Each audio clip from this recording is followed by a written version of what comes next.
Paul Allen and I talked about how this computer can go everywhere, we came up with this phrase, a computer on every desk and in every home, and thought, wow, that's a business problem that's going to change the world.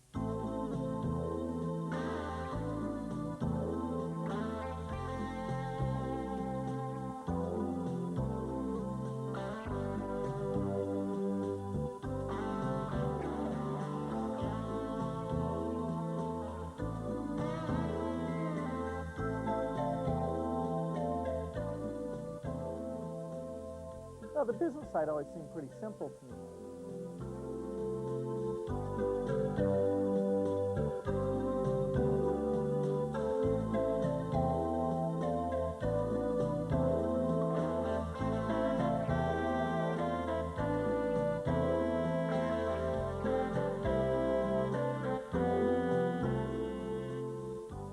In our space, understand, the amount of competition is ever increasing, and that's partly why I love my job.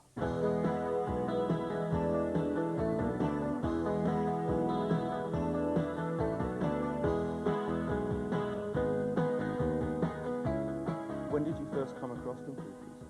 Well, computers were pretty expensive and large when I was in school. I was 13 years old, and my school had a connection to a very expensive machine, and we paid by the minute. And I really got addicted to the idea of trying to get the machine to do something and figuring out what its limitations were. And that's when I fell in love with software. I'd read somewhere that your mum had organized some kind of rummage sale to... Well, the Mothers Club at that school had funded the idea of having this computer terminal. And it was, by today's standards, I mean, completely ridiculous. You had to sit there and type things in, and it was all on paper. There was no screen at all, and the phone connection was about 1,000th the speed of what most people use today. So very limited, but it engaged me and some of my friends, including Paul Allen, who co-founded the company with me many years later, to really believe that this could be a tool, not just for big companies, but for everyone. What was the first thing you did on computers? Well, the early programs were playing Monopoly, which is a board game, playing Yahtzee, playing Tic-Tac-Toe. Then I got in, my first serious application was the school asked me to schedule the classes, who would be in which classes, where they would meet, all of that kind of thing. And that was a fairly complex problem that really got my programming to a new level. About how many hours a day were you doing on the computer? Well, there were periods there where, 10, 12 hours a day I was just programming, and eventually people were paying me money to do the programming, which when you're 14 years old is a pretty cool thing, that people are paying you, tens of thousands of dollars a year just to do the thing you love to do.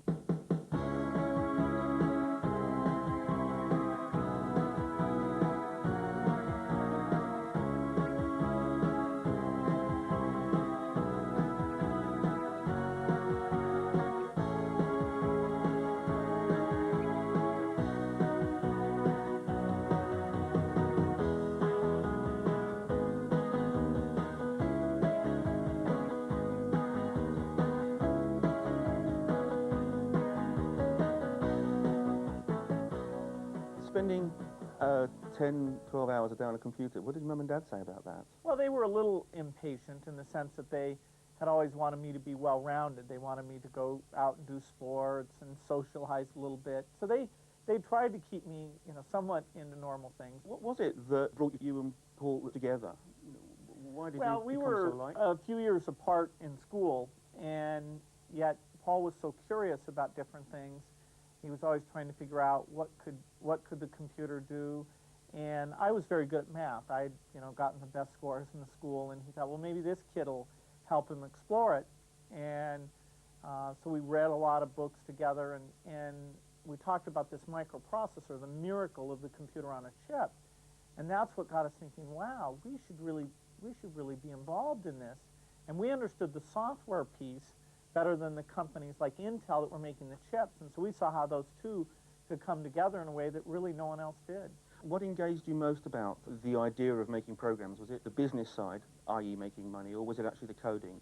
Well, the business side always seemed pretty simple to me. If you make great software, you can figure out a way to get it out there and get people to buy it. Yeah. And so the thing that grabbed us and really made us sit there 12 hours a day was the fascination of how far could we go?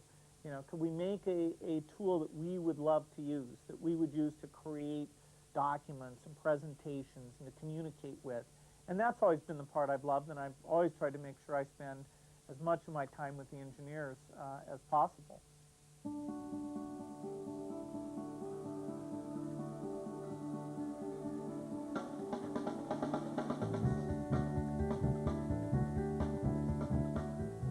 How much computing did you do whilst you were at Harvard? Well, I played around with computers, but I didn't want to take any of the computer courses there because I felt I'd already learned all that stuff. In fact, I signed up for one, third-level graduate course, and I sat down and said, hey, I already know all this stuff. So I was a bit cocky about the computer things. I thought pure mathematics was what was really the cool thing, and it was a big challenge for me because there were so many smart people there in mathematics. And it was during that time at Harvard that I thought, wow, this one area where my skills really are world-class, and there's a chance to make a big difference. In this math area, the chance that I would just be a professor off in my own room and may or may not advance math in a way that would really make a difference. I thought, well, there's quite a contrast here. Maybe this stuff I thought was so simple is what I really should push to its limit. Were you as high up the league table on maths in Harvard as you were at school? At Harvard, the first year, you go into a class which has about 100 people, all of whom have had perfect scores on their math tests. The U.S. has what they call the SAT test. Everybody had an 800, which is the perfect score. And everyone's been the best at their school. And, this is a class of 100 people, so it's kind of intimidating. Some friends and I did pretty well. I was the third in the class, and my friend was the best. And then we took an exam, which is nationwide, which I was in the top 100, but not the top. And so I loved math, and I thought, boy, I can do it really well. But compared to the computer thing, it wasn't quite the same, because I had been thinking about computers day and night since age 13. And in some ways, the thing that you're obsessed with, that's, Bobby Fischer at chess, or great scientists, great musicians. That's where you're world class.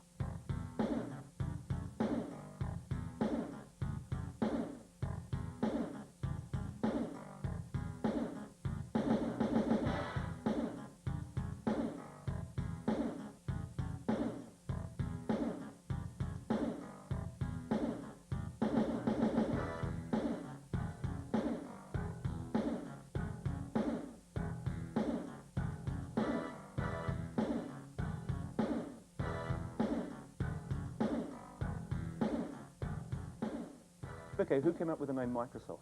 I came up with that name. We had lots of crazy names, and Paul and I brainstormed, but that one was my idea. You wrote BASIC for the first personal computer, the Altair.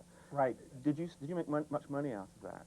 Well, at first we didn't, because we did a structure with the company involved. They were really broke. They had no money.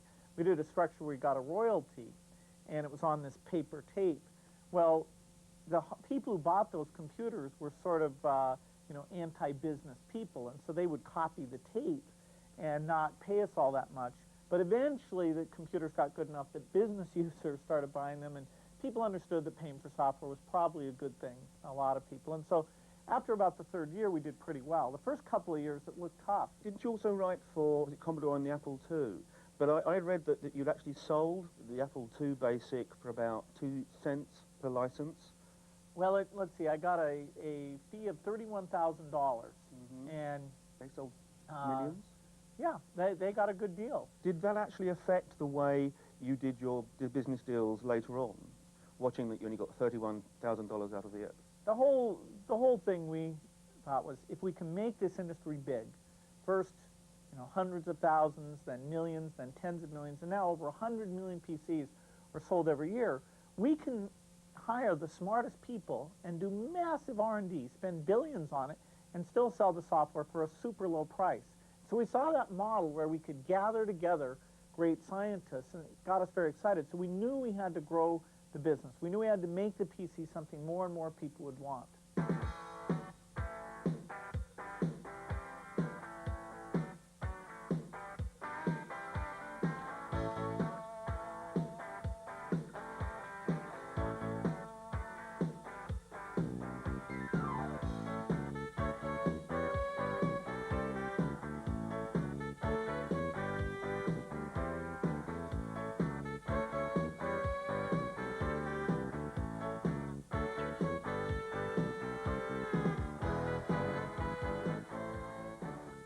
you hired Steve Ballmer. He was hired to find the smartest people. Well, that was part of his job. He came in when we had about 30 people, and the number of companies that wanted to do business with us was overwhelming.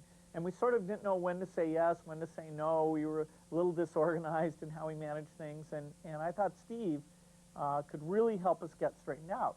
Well, he came in and said, wow, I need to hire like 100 more people.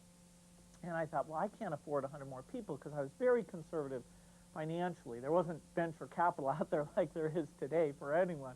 So I told Steve, okay, go ahead and hire as fast as you can, but let's see if we can't grow the company into the size that you want us to have, because it's going to be tough to find the kind of people that we need. So he got going. He did a great job on that, but the company grew enough that I never had to tell him to stop.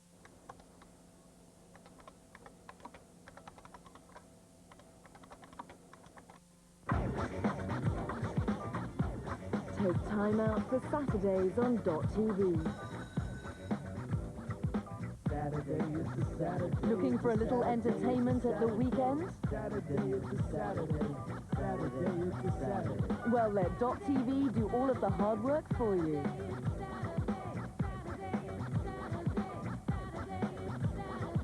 Saturdays from 12 on .tv. Relax.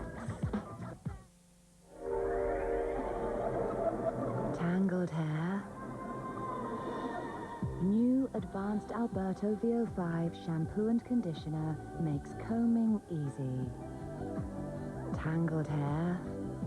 Advanced VO5 has the solution.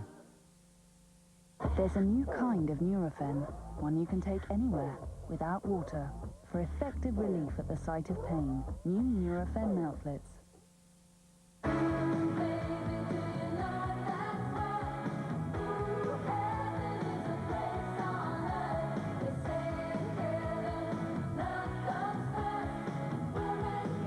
Book early and enjoy it all.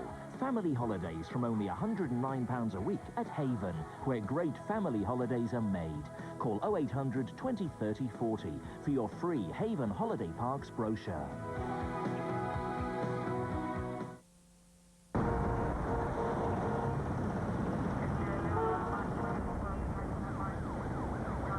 It's Miller time.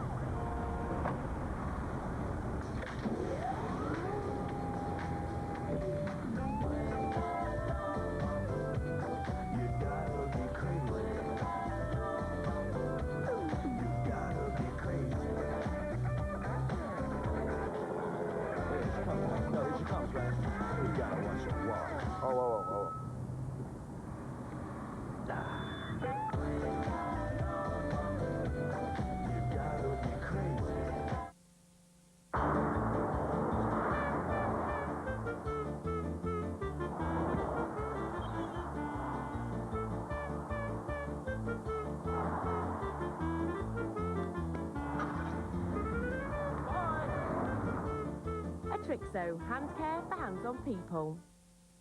The Saturday premiere with Siemens mobile phones. The trap is set. Why are you following me? Got a proposition for you. I'm a thief. What's the job? But who Did he take the bait? Oh, yeah. is deceiving who? I think it's time to take your girlfriend out of the equation. This is entrapment. No, actually, it's called blackmail. I promise you, you'll have it all. Entrapment. Saturday at 8 on Sky Premiere. The biggest films every Saturday night. Guaranteed.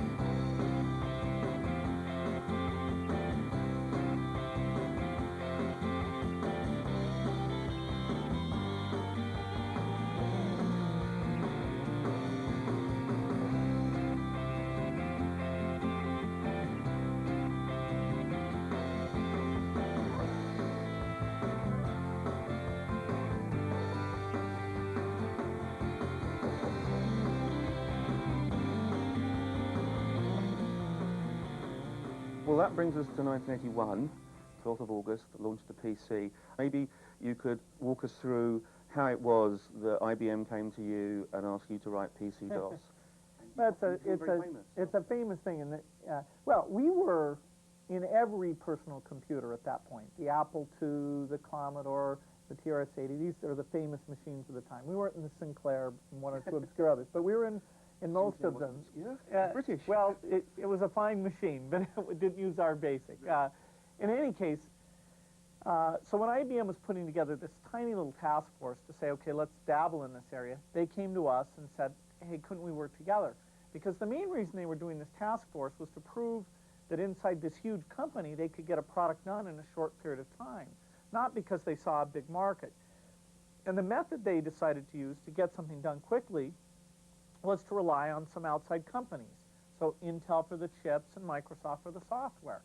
And we convinced them to do something outrageous, which was to use a 16-bit processor. And that was more powerful than the machines of the time. And so that machine became the model for this 16-bit era. In fact, most of the machines eventually became very, very compatible with that IBM machine. And so, with us providing the BASIC, the DOS, and everything, that really grew our business quite a bit. The really big deal of Microsoft's success was the fact that you were allowed to make MS-DOS off the back of a PC-DOS and sell it to the growing clone market. Was that deal, that tick in the box from IBM, as big to you then as it really has become now? Well, there are many milestones in our history. Getting BASIC up as a standard product in the 8-bit era. Then MS-DOS became our key product for many years there. And working with IBM was a key element of that. We knew when we structured that deal with IBM we were going to license it to everybody else, and we were very clear to them about that. And that was the business we were in. But 2 questions here. That was very unusual from IBM, wasn't it, that they would give you that? Did you know it was going to go meteoric the way it did? Well, we believed that it would, even more than the people at IBM. It was a strange project in that sense, because we, as the provider of the software, had more enthusiasm about it than most people at IBM. Understand, this was a renegade project at IBM. It was a very small group, and only after the PC started to sell about 10 times what they'd predicted did they think, wow, how does this affect their strategy? They had to discontinue a number of products. They had a word processing product and a small business product, which the PC just wiped those things out. Then they put a lot of resources into it, eventually didn't move as fast as some of the other people, and lost the #1 position that they'd had there. But we thought that machine would be a key machine, and Intel felt the same way. So that was where that partnership Everyone got saw the going. writing on the wall except IBM, basically. Well, no. Well, there were people at IBM who saw it, and it's easy to be optimistic when you're a small company like that, when you believe in something the way we did. The statement that we had about computing was so revolutionary. None of the computer companies would have believed that the key software would come from a non-computer company, from a pure software company run by some kids up in Seattle. I mean, that just wasn't in their mindset.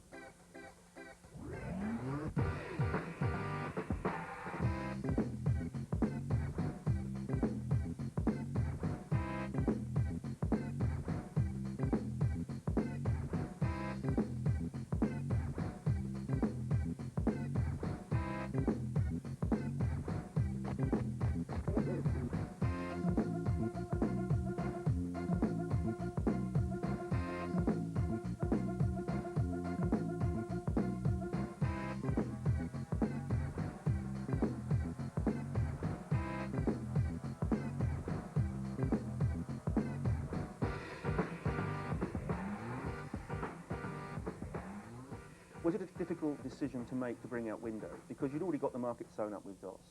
Well, we knew that things would change. That's the thing that's great about our business is none of the products we sell in any year are going to last more than 3 or 4 years. Now, if we do a good job, we can replace them with something more powerful. And so this idea that you just had characters on the screen versus having any type of image, so-called graphical interface, we fell in love with that idea.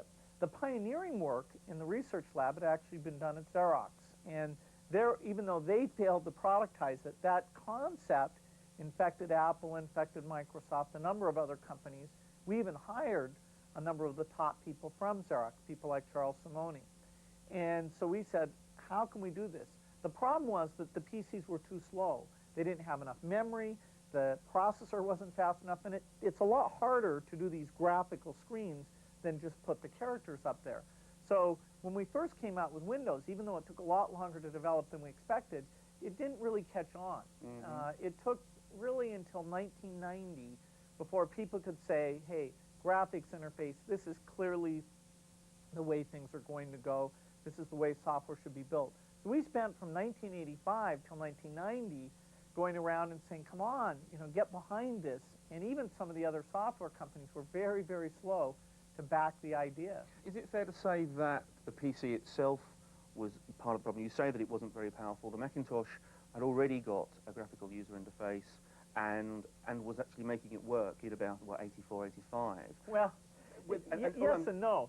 Remember that the 1984 Macintosh, which is a machine I love, actually stopped selling. It was a 128K machine, and so people could only do a few applications. It didn't have much storage, it didn't have expandability, and so even though they were very clever, I mean, Apple deserves immense credit for what they did, and they used that 68,000 processor, the machine was still limited. It was a little bit better than the Lisa, which had come before it and absolutely failed, but still graphical computing, even for Apple, didn't take off until probably, 87, 88, where people saw this is there. It took laser printing. Adobe came along with PageMaker. We fleshed out all of our applications, including Excel, for the Macintosh. That was a big milestone there. And so in the 80s, we were all at risk, all of us who'd bet our companies on graphics interface. And then by 1990, it really started to pay off.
So now we're on to, what is the next version of Windows coming up?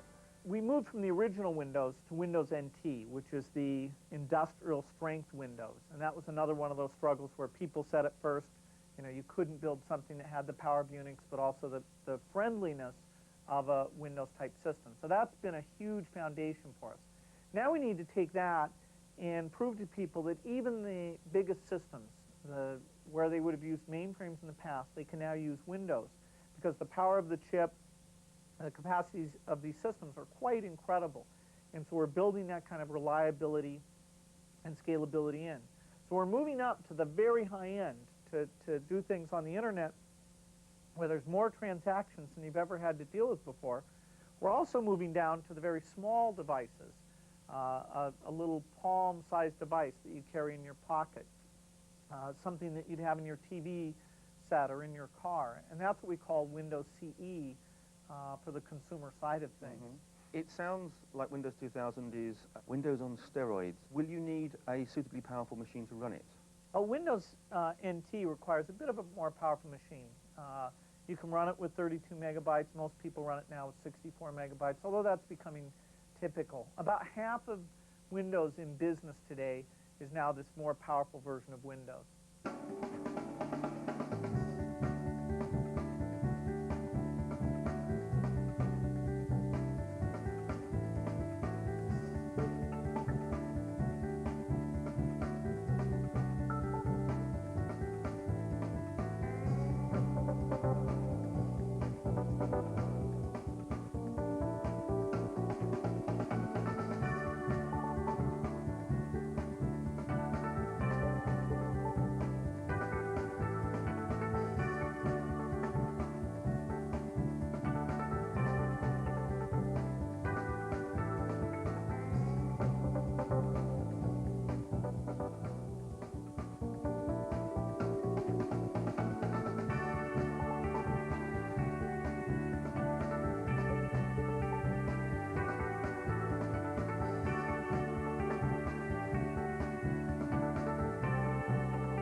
internet isn't standing still. I mean, people say, well, okay, aren't you done adopting the internet? Well, the internet isn't done changing, and we're part of one of the companies that's pushing that forward.